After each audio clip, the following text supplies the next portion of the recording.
Dinosaurs जो जमीन पर रेंगने वाली जीवों के वंशज थे, पर आकार में बहुत ही विशाल थे। इन दैत्याकार जानवरों ने धरती पर करीब 11 करोड़ सालों तक राज किया। पर आगे क्या?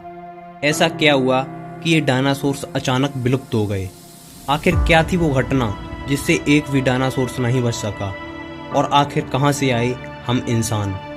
आइए चलते हैं इस 6.5 करोड़ साल के लंबे सफर के लिए। आज से करीब 6.5 करोड़ साल पहले इस वक्त धरती का मौसम बहुत ही सुहाना था। हर तरफ पेड़ पौधे, हरियाली और सूरज की तेज चमकती धूप। और ये डायनासोर्स। पर डायनासोर्स यहाँ अकेले नहीं थे। यहाँ एक और प्रजाति रहती थी जो डायनासोर्स के डर के कारण जमीन के अंदर रहती थी। ये जीव आज के चूहों जैसे थे। ये थे मैमल्स। आपकी जानकारी के लिए बता दूं, डायनासोर्स अंडे देते थे, पर मैमल्स अंडे नहीं देते हैं।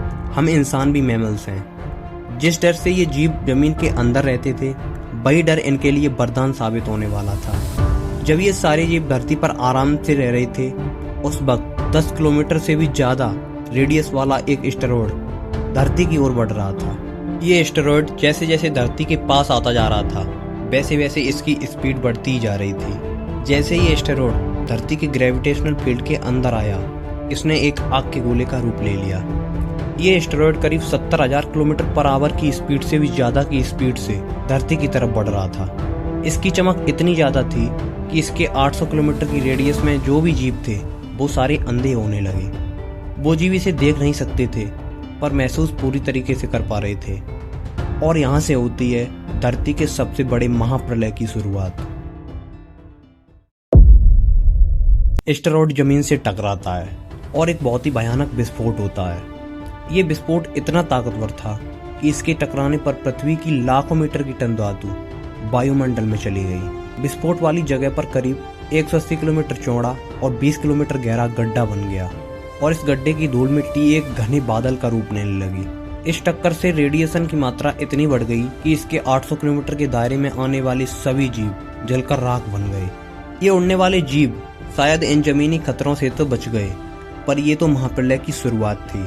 जो लाखों मीटर की टन धातु अंतरिक्ष में गई थी, वो अचानक आग का रूप लेकर बरसने लगे। साथ ही 20 किलोमीटर पर आवर की रफ्तार से आने वाला ये धूल मिट्टी का तूफान, ये धूल का तूफान कई किलोमीटर चौड़ा था, जिससे धरती पर सूरज की रोशनी पहुंच पाना असंभव हो गया था। विस्फोट के करीब 90 मिनट बाद धरती का तापमान करीब 150 डिग्री सेल्सियस तक बढ़ गया, जिसके कारण जो जीव विस्फोट वाली जगह से काफी दूर थे, वो भी इस गर्मी को सहन नहीं कर पाए। और उस कई किलोमीटर चौड़ी धूल के तूफान का क्या हुआ, जो धरती पर रोशनी नहीं आने दे रहा था। इस तूफान के कारण कई सालों तक धरती पर सूरज की रोशनी आ पाना असंभव हो गया था, जिसके कारण धरती के सारे पेड़ पौधे सूख गए। पर धरती का यह महाप्रलय किसी के लिए वरदान साबित होने वाला था। जो जीव डायनासोर्स के डर से जमीन के अंदर रह रहे थे, उनके लिए यह एक सुनहरा मौका था। इन मैमल्स ने गर्मी से बचने के लिए जमीन के अंदर रहने का फायदा लिया और जिंदा रहने के लिए कुछ भी खाना शुरू कर दिया। इस घटना के कुछ लाख साल बाद धरती पूरी तरीके से शांत दिख रही थी। अब हमारे ये पूर्वज कुछ हद तक बड़े हो चुके थे। ये आकार में पहले से बड़े हो चुके थे। ये हमारे जैसे बिल्कुल नहीं दिखते थे, क्योंकि इन्हें और भी कई प्रजातियों में विकसित होना था।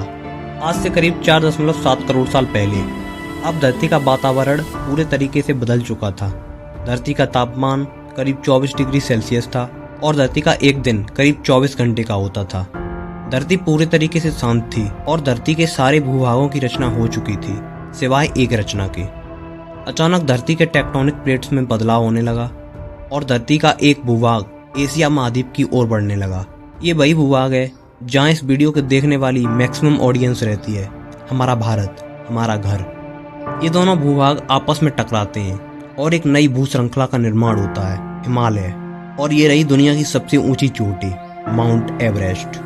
धरती पूरी तरीके से बदल चुकी थी, पर धरती पर अभी भी किसी चीज की कमी थी, कुछ ऐसा जो सबसे जरूरी था, हम इंसान। धरती भले ही पूरी तरीके से बदल चुकी थी, पर धरती पर इंसानों का कोई नामो निशान नहीं था। यहाँ थे तो वो केवल हमारे पूर्वज, जो केवल बंदरों जैसे दिखते थे। पर अब परिस्थितियों में बदलाव आने वाला था। आज से करीब 40 लाख साल पहले अफ्रीका के पूर्वी इलाके में एक नई पर्वत श्रृंखला का निर्माण हुआ, ईस्ट अफ्रीकन रिफ्ट वैली। ये चट्टान इधर आने वाली मौसमी हवाओं के लिए अवरुद्ध बन गई और इसी जंगल में रहते थे ये एप्स। ये पेड़ों पर रहते थे क्योंकि पेड़ों पर खाने की कोई कमी नहीं होती थी, क्योंकि इस जंगल में मौसमी हवाएं आना बंद हो चुकी थी, इसलिए यहाँ बारिश होना भी बंद हो गई और बारिश न होने के कारण यहाँ धीरे धीरे सूखा पड़ने लगा। जब पेड़ पौधे सूखने लगे तब भोजन की तलाश में हमारे ये पूर्वज पेड़ों से उतरने लगे और ये हमारे पूर्वजों का सबसे बड़ा निर्णय था।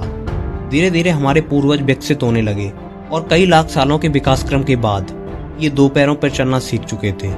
दो पैरों पर चलने से ऊर्जा कम खर्च होती थी और ये चलते चलते भी खा सकते थे। इनका दिमाग एक संतरे जितना बड़ा था और ये महज 4 फीट लंबे होते थे। विकास लगातार हो रहा था। धीरे धीरे हमारे पूर्वज बुद्धिमान बन रहे थे।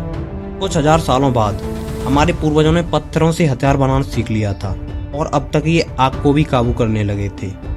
आग से पके हुए खाने में ऊर्जा कम खर्च होती थी और बची हुई ऊर्जा इनके दिमाग में लगने लगी, जिसके परिणाम स्वरूप ये आपस में मिलजुल कर रहने लगे और धीरे धीरे परिवार बनने लगे। ये थे होमो इरेक्टस। ये जीव मिलजुल कर रहने वाले पहले जीव बने।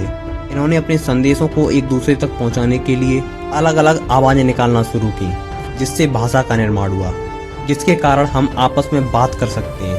और ये हमारे पूर्वजों की सबसे बड़ी उपलब्धि थी और ये अंतिम विकास क्रम था जिसके बाद हम बने।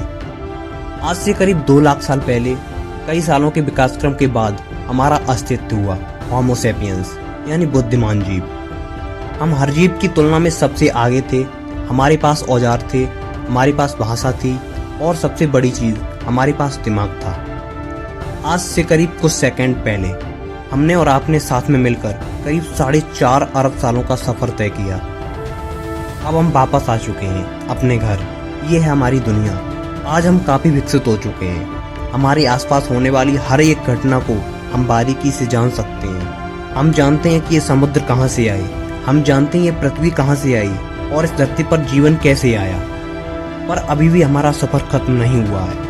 हम आज भी विकसित हो रहे हैं। अगर आपको ये सफर अच्छा लगा तो वीडियो को लाइक करके जरूर जाएं और अगर चैनल पर नए हो तो चैनल को भी सब्सक्राइब जरूर कर लें। साथ ही बेल आइकन को भी प्रेस कर लेना। आज के लिए इतना ही। मिलते हैं ऐसी किसी नेक्स्ट वीडियो में। तब तक के लिए जय हिंद, बाय।